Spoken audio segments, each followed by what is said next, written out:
Hello दोस्तों, welcome to my YouTube channel daily Shiksha. मैं हूं लवी शर्मा और आज का जो हमारा टॉपिक है वो है लोकसभा अध्यक्ष। देखो, हमने राज्यसभा के बारे में पढ़ा, राज्यसभा के जो सभापति होते हैं उनके बारे में पढ़ लिया, हमने लोकसभा के बारे में पढ़ लिया। आज जो पढ़ेंगे हम वो लोकसभा अध्यक्ष के बारे में पढ़ेंगे।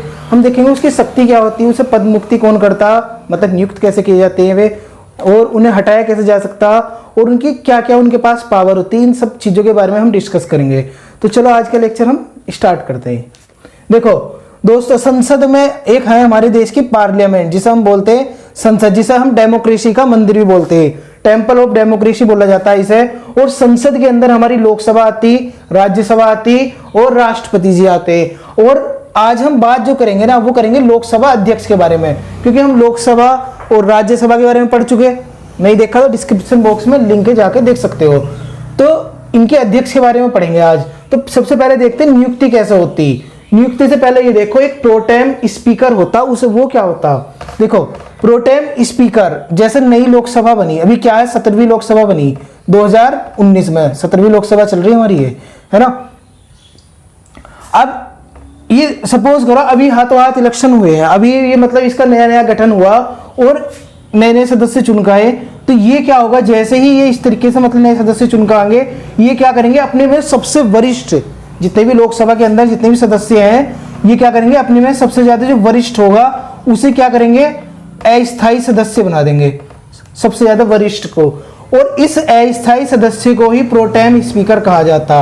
और इस स्पीकर की देख रेख में ही हमारे स्थायी अध्यक्ष का चुनाव होता, जिसे हम लोकसभा का अध्यक्ष बोलते हैं। तो प्रोटेम स्पीकर क्या होता है ये तुम्हें पता चल गया।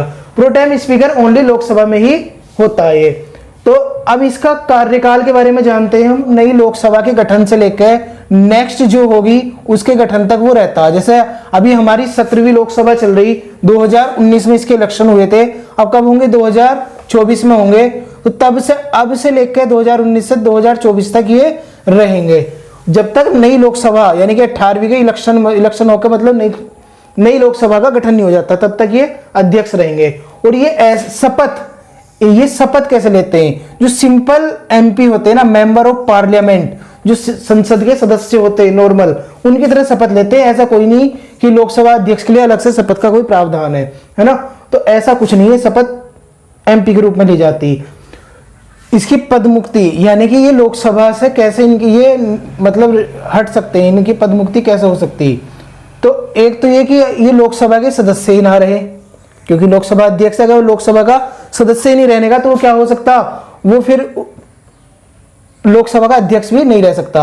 अब अगर वो क्या करे, अपना इस्तीफा, उसे वो बोला यार मुझे नौकरी पसंद नहीं आ रही अध्यक्ष वाली है ना, तुम इतने आपस में संसद में लड़ते रहते हो, मेरा दिमाग खराब हो गया, वो क्या करे, अपना इस्तीफा लोकसभा के उपाध्यक्ष को सौंप दे, तब ये पद मुक्त हो जाएंगे। या 14 दिन की पूर्व सूचना पर। एक पॉइंट याद रखना, यहाँ पे पेपर में प्रश्न आता कि लोकसभा अध्यक्ष को हटाने का प्रस्ताव क्या राज्यसभा में लाया जा सकता, मतलब इस तरीके से क्वेश्चन बनता है, ऐसा नहीं बनता हाँ है नाम है, लेकिन ये वहां पे क्या लिख देते हैं, लोकसभा की जगह राज्यसभा कर देते हैं। तो ये याद रखना, लोकसभा अध्यक्ष को हटाने की बात चल रही तो केवल ये लोकसभा में ही प्रस्ताव लाया जाएगा। देखो क्या होगा प्रस्ताव, लोकसभा अध्यक्ष के खिलाफ एक प्रस्ताव लाना ही ना हटाने का, कहाँ, लोकसभा में। तो क्या होगा, संसद के 1/4 सदस्य जितने हैं, मान लो 200 हैं, सपोज करो 200 नहीं 545 है, लेकिन 200 मान लो फिलहाल इजी तरीके से समझने के लिए। तो संसद के 200 में से 1/4 सदस्य है, लगभग 50 सदस्य क्या करें, 14 दिन की पूर्व सूचना पर, 14 दिन पहले उनके द्वारा सूचना दी गई हो और वो लोकसभा में एक प्रस्ताव लाते हैं। और लोकसभा में उस प्रस्ताव को क्या होगा, उस प्रस्ताव के पक्ष में अगर मतलब वोटिंग हो जाती है, यानी कि वो प्रस्ताव पास हो जाता, तो ये क्या हो सकते हैं, लोकसभा के अध्यक्ष जो हैं ये अपने पद से पद मुक्त हो सकते हैं। तो इनके पास देखो, इन्हें मतलब ऐसा नहीं कि खुद ही हट सकते हैं, इन्हें हटाया भी जा सकता। तो ये पॉइंट याद रखना। और ये तुम बताओ कि लोकसभा का जो अध्यक्ष होता है उसे शपथ कौन दिलाता। अभी मैंने बताया एमपी के रूप में शपथ लेते हैं, तो इन्हें शपथ दिलाता कौन है ये बताओ। और इसका आंसर मैं कल की वीडियो में दूंगा, कमेंट में तुम इसका आंसर लिख सकते हो। तो देखो इनके कार्य क्या होते हैं। सबसे पहली चीज है ये धन विधेयक को नोटिफाई करते हैं, मतलब तो ये ही धन विधेयक को मान्यता देते हैं। अप्रूव करते तो ही लोकसभा में धन विधेयक लाया जाता। कल मैंने बताया था ना, धन विधेयक केवल लोकसभा में लाया जाता। नंबर 2 काम है इनका संयुक्त बैठक की अध्यक्षता। मैंने कल बताया था संयुक्त बैठक कब होती, जब अगर इसे प्रथम सदन पास कर दे कोई प्रस्ताव, वो किसी बिल को प्रथम सदन पास कर देता, सेकंड में जाकर वो रुक जाता और उनमें क्या होता, फिर आपस में मतलब गतिरोध उत्पन्न हो जाता है किसी उस प्रस्ताव को लेकर। तब क्या होता, जो हमारे देश के राष्ट्रपति जी होते वो संयुक्त बैठक को बुलाते, लोकसभा प्लस राज्यसभा की। और ये किस आर्टिकल, संविधान के अंदर किस आर्टिकल के तहत बुलाई जाती है, तो आर्टिकल है 108। और इसकी ये अध्यक्ष होते हैं, ये याद रखना, बुलाते इस मतलब इस संयुक्त बैठक को जो बुलाता कौन है, मतलब आपस में बैठकर राष्ट्रपति जी बोलते हैं कि तुम आपस में तुम्हारे विचार नहीं मिले, बैठ कर बातचीत कर लो, बातचीत से सारा मसला सुलझेगा।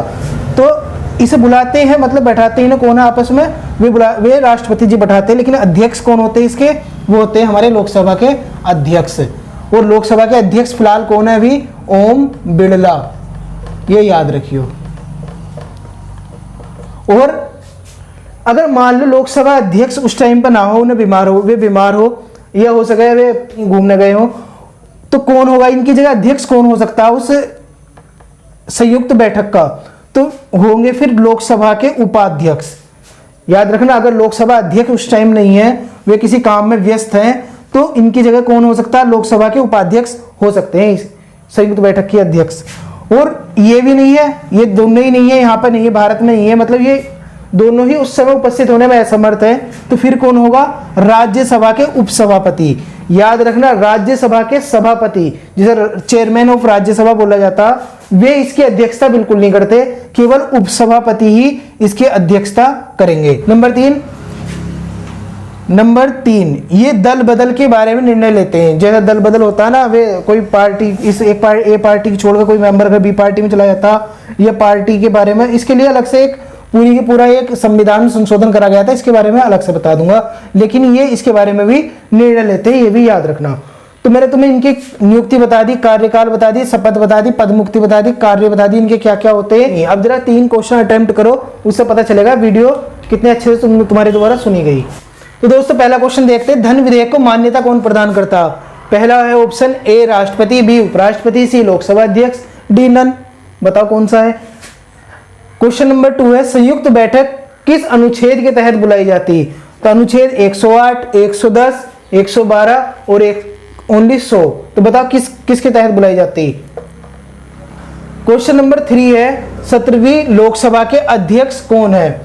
हृदय नारायण दीक्षित, ओम बिरला, जगदीप धनखड़, केशव प्रसाद मौर्य। तो इनके आंसर तुम कमेंट बॉक्स में लिख के देना।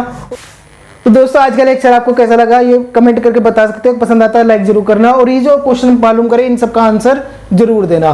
तो मिलते हैं फिर नेक्स्ट लेक्चर में, तब तक के लिए थैंक्स अ लॉट, जय हिंद।